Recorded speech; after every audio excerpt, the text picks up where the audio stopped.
Breaking right now, Gary Lineker has apologized for an anti-Semitic post on Instagram, not because he means it, but because he's desperately trying to avoid the British bashing corporation sacking him, something that if Tim Davie, the Director General, had any balls, he would do.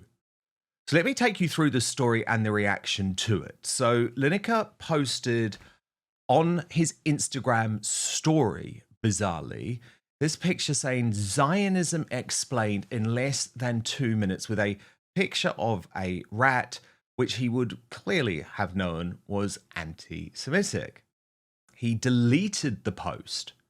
But as Katie Hopkins pointed out, dear Gary Lineker, new case law fabricated especially for me to lawfare me out of the UK states that damage is done at the moment of publication.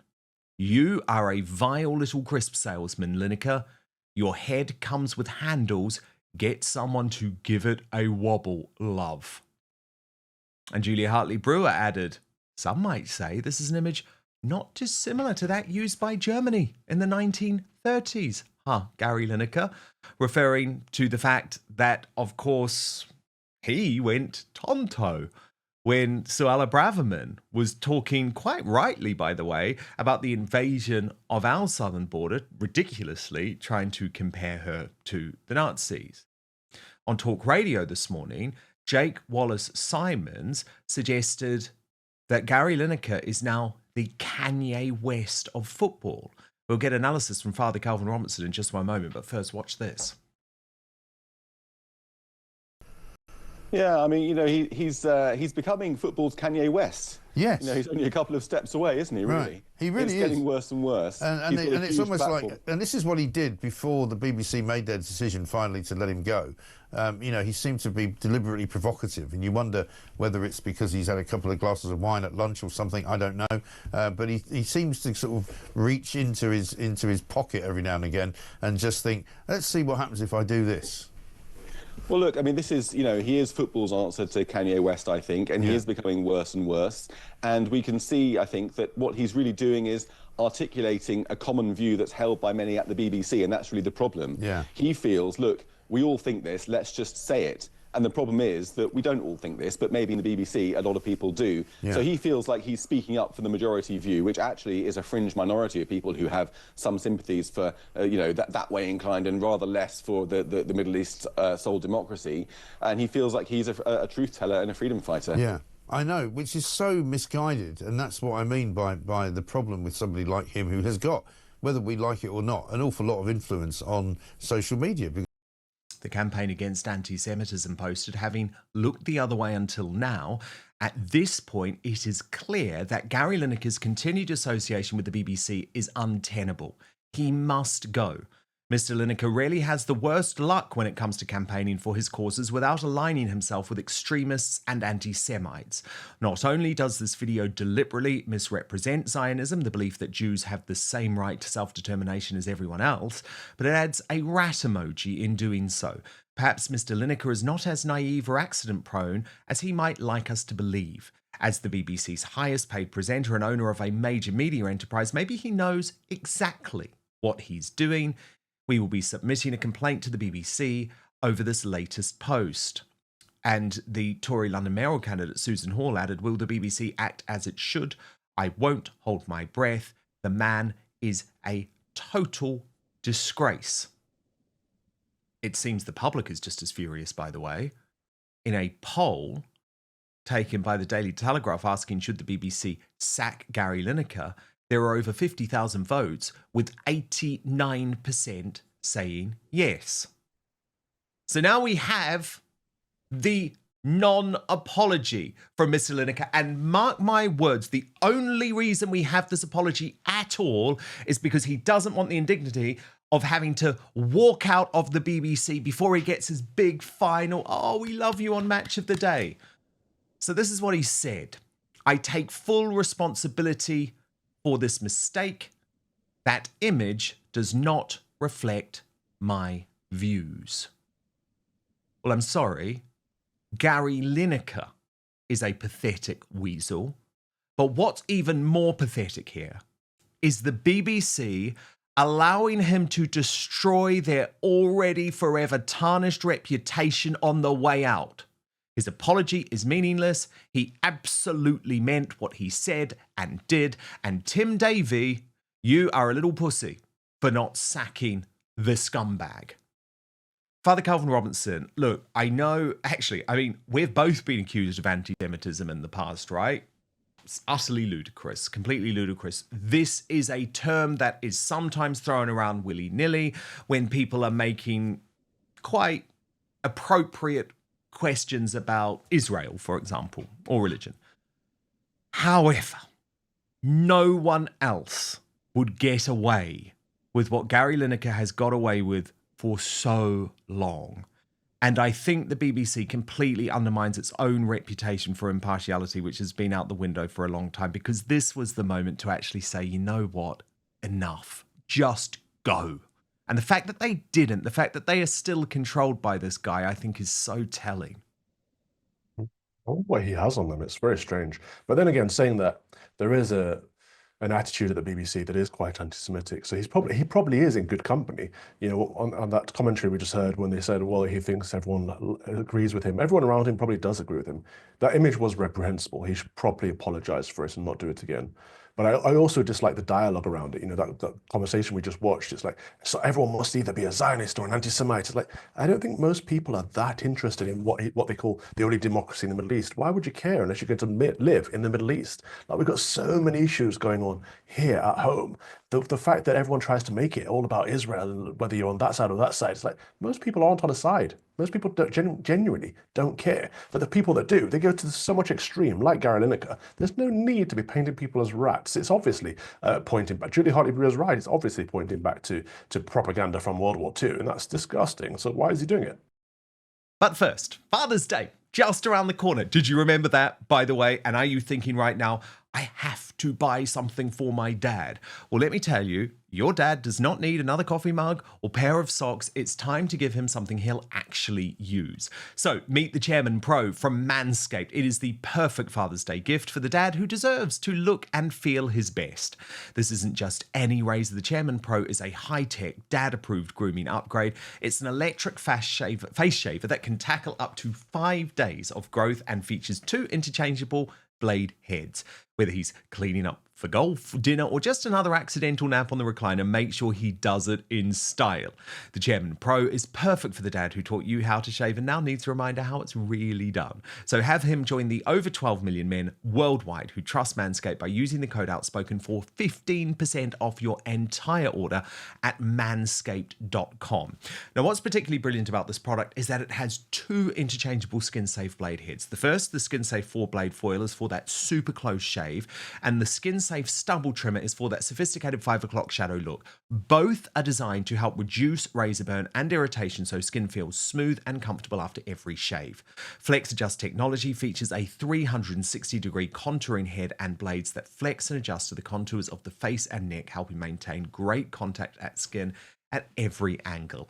It is waterproof and it has up to 75 minutes runtime on a single charge. Manscaped also, by the way, comes with a 2-year warranty on all powered devices, which gives you peace of mind with every use. So get your dad a Father's Day gift he'll actually use and get the Chairman Pro for 15% off with code Outspoken at manscaped.com. Let me repeat, that is 15% off your entire order with the code Outspoken at Manscaped. But now, back to the show. Well, we know why he's doing it, because he does actually feel that way. I remember this is a man who advocated on the BBC in his exit interview from the BBC for the BBC to reinstall this piece of propaganda, which was an absolute journalistic disgrace, where they featured a 9-year-old boy in Gaza without telling the audience that his dad was a Hamas leader. A Hamas leader who may have been paid by the BBC to make the film.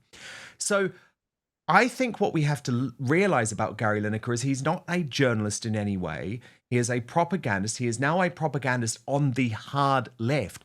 I actually have no problem, Father Calvin, once he's out of the BBC. But for the moment, he is still there.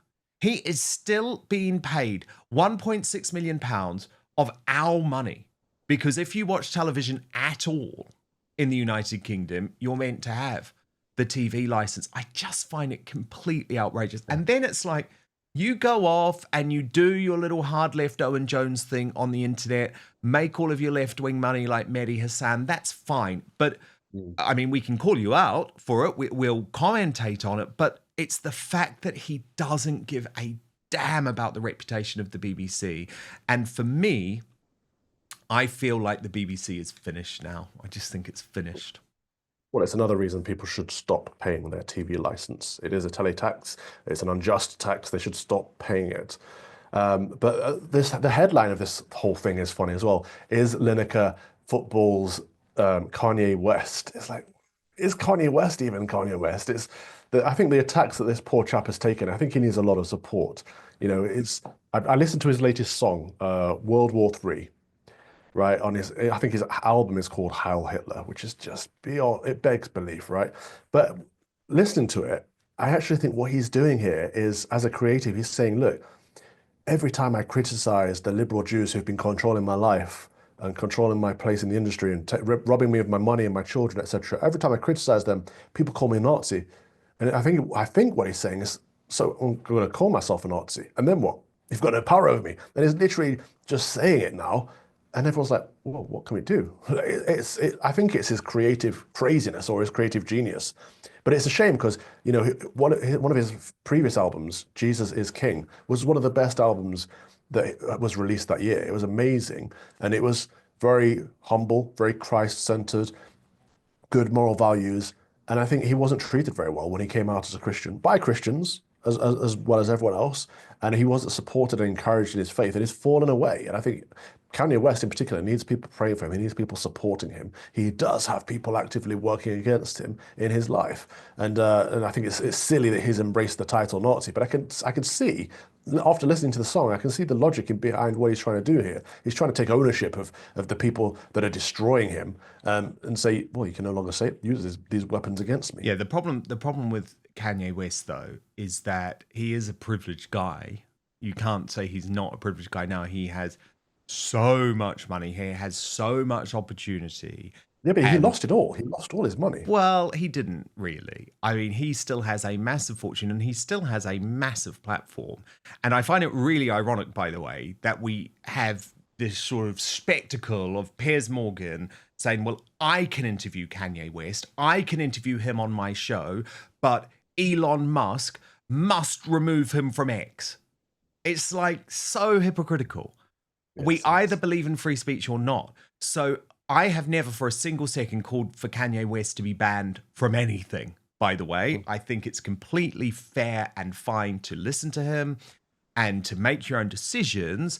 I would argue that given the types of revelations we've seen from Kanye West in recent months, which also suggest things like child sex abuse and like, this is a messed up guy. This is a very messed up, troubled guy who I think needs help.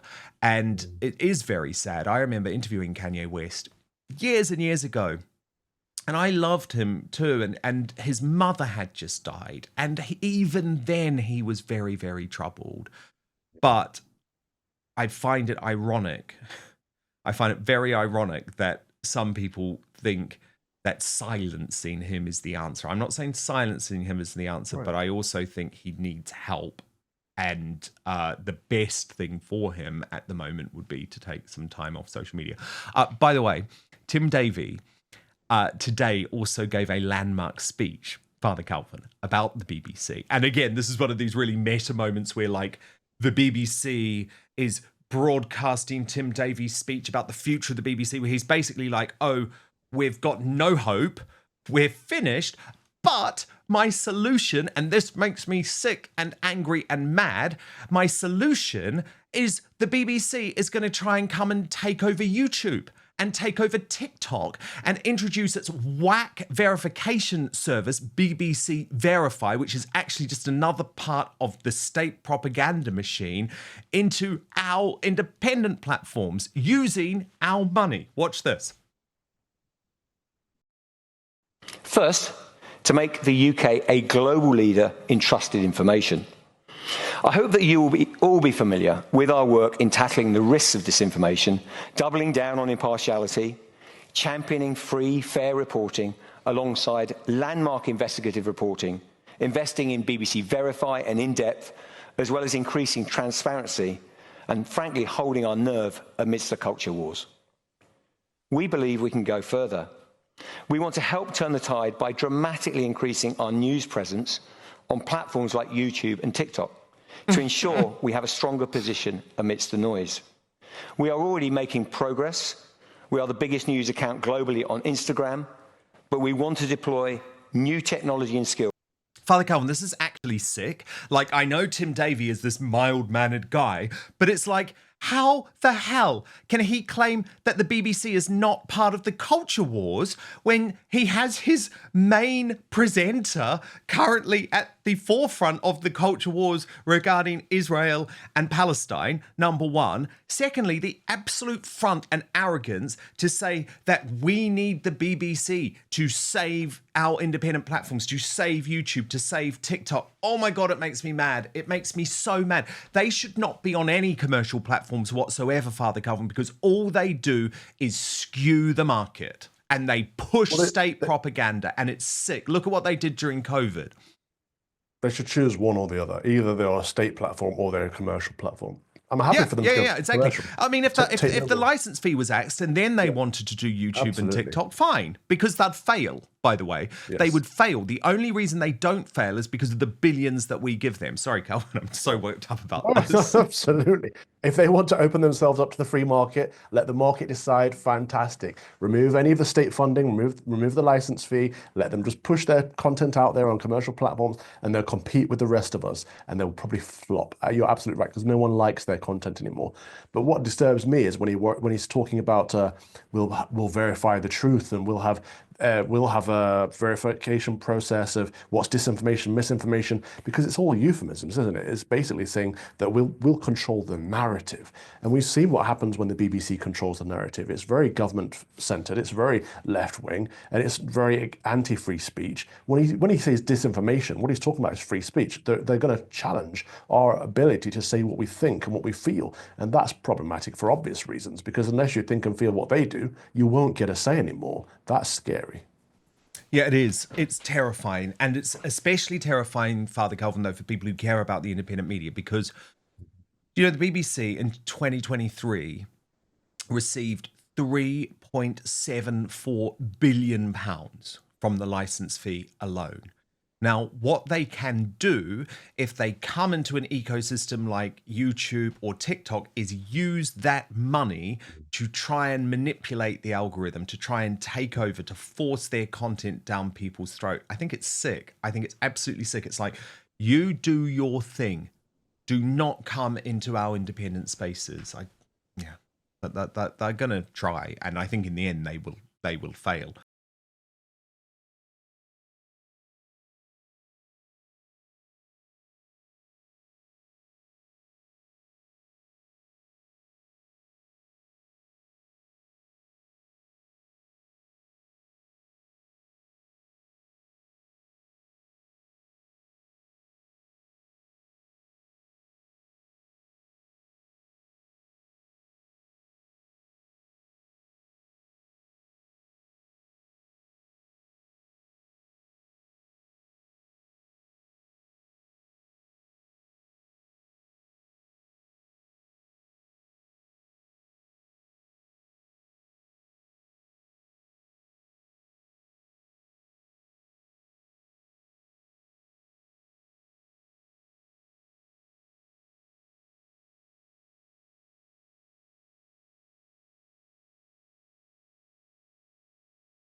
Thank you so much for watching Dan Wootton Outspoken. Please click on my face just to the bottom left to subscribe to this brand new independent news source and turn on the notification bell so you'll be alerted to our brand new live shows, uncancelled interviews, and special royal episodes. Outspoken is also now available as a podcast, so you can listen to the show every weekday on the go, wherever you are.